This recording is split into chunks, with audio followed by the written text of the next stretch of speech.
Hey everybody, welcome back to Walking with Jesus Daily. This is the recording for day 329. I am coming to you live from the Huther living room in the evening around bedtime, and this is obviously the night before this recording will post, but I'm listening to my boys from my oldest bedroom. They are listening to Bible Project videos. Their goal for the year is to listen to every single Bible Project video and learn from those. And I've watched a majority of them and have listened to a lot of their podcasts, and they do a very good job of introducing factual information in a relatively non-biased way. Just kind of take it for what it is and make faith your own. And I think that's a really good way of doing it.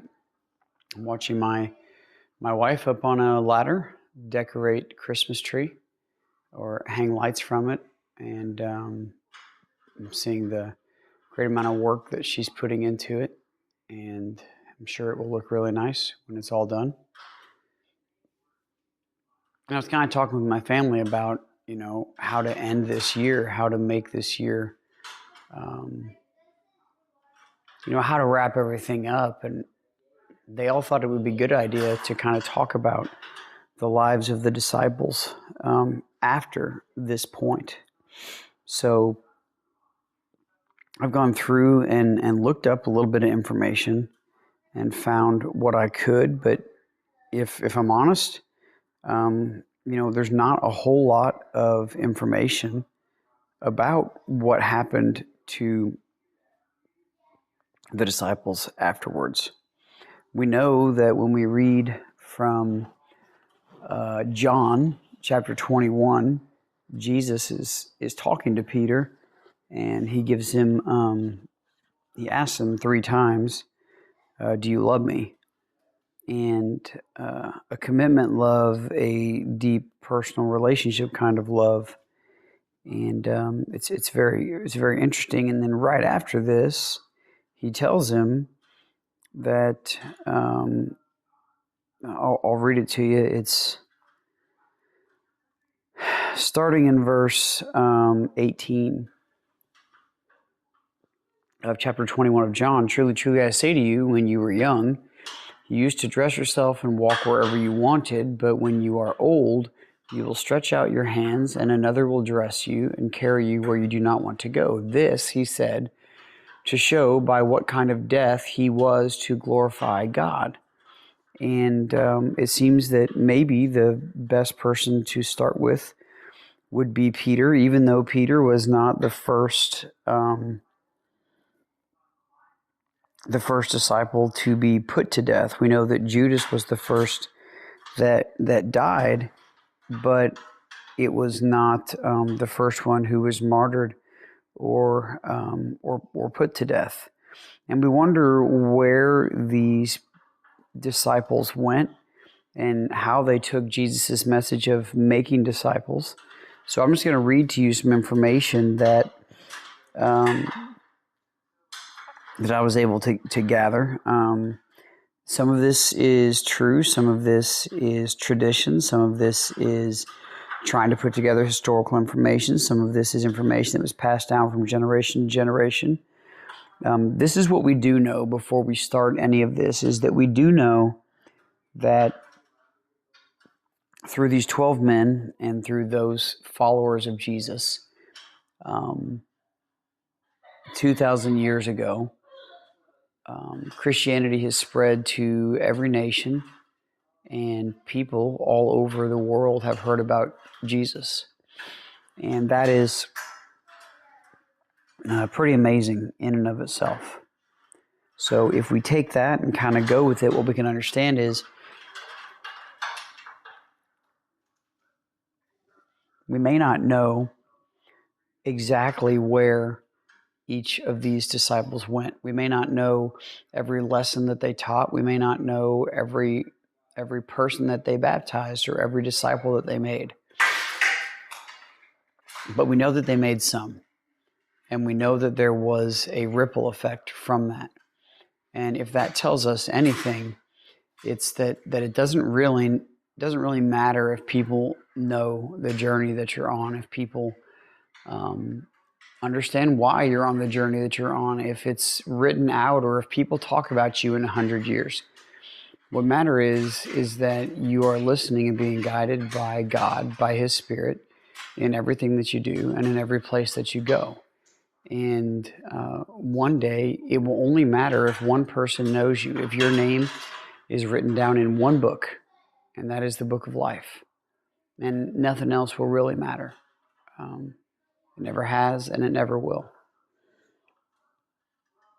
So one of the takes that I have says that they believe that Peter was, we'll start with Peter, that Peter was crucified around 66 AD. So this is before the destruction of the temple.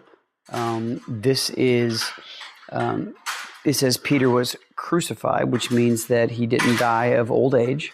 Most people don't die of old age on a cross.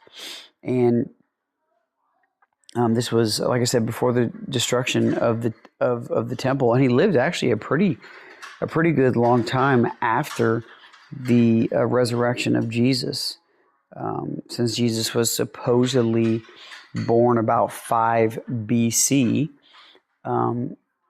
That puts him at 33 years old, around 28 AD, and 28 AD to 66 AD is about, what, 38 years, something like that. So that's about the amount of time that Peter had to go and make disciples. And it looks like he was crucified in Rome by Emperor Nero around 66 AD. And even though there are all kinds of traditions that are not verified about his death, most believe that he was crucified upside down. This is what we hear from most people, because he did not consider himself worthy to die in the same way that Jesus had died. And, this kind of sounds like something that Peter would do. It sounds Peter-esque, if you will. Another teaching here, or another writing about the disciples, talks about a little bit about the dispersion of the 12. And there's a church history of Eusebius. I don't know, but it talks about the disciples being, or the apostles being, dispersed all throughout the world, and who went to what place. And it talks about Peter preaching in Pontus, Galatia, Bithynia, Cappadocia, and Asia to the Jews of the dispersion. And at last, having come to Rome, he was crucified upside down, which is what he had requested. And so that gives an idea of the area at which is believed where Peter had preached and who he had preached to the Jews of the dispersion in all of these places. Pontus, Galatia, Bithynia, Cappadocia, and Asia. You can see that on a map. It is believed that James, the son of Zebedee, John's brother, was the first executed. And it's also interesting because John was the only one apparently that was not executed. So James and John being separated by that. But when we go and check out Peter, it talks here about him being martyred in Rome around 66 AD under Emperor Nero, upside down by his own request, since he did not feel worthy to die in the same manner of his Lord. And Jesus kind of predicts this, or tells Peter this is going to take place in John 21, starting in verse 18 and going through 19. And, Peter then asks in verse 21, Says, Lord, what about this man? And Jesus' response is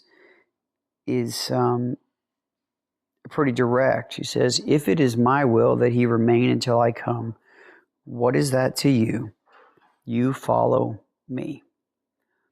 Now, as we go through each one of these apostles, and these would be relatively short recordings, I do ask that you look back kind of at our first couple days and at the time that we spent preparing our hearts and minds for what we were studying. Our very first day, we covered Luke chapter 10, verse 2.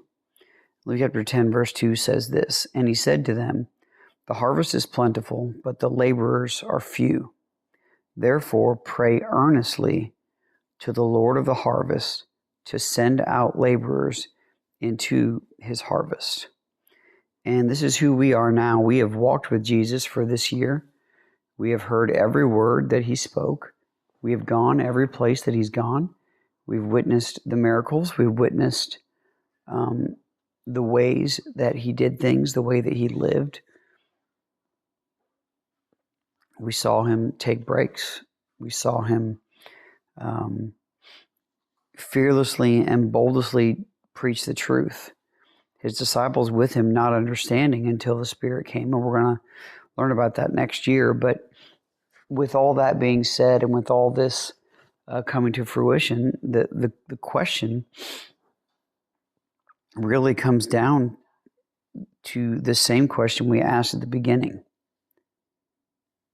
Are you the harvest, or are you one of the laborers that is being prayed for?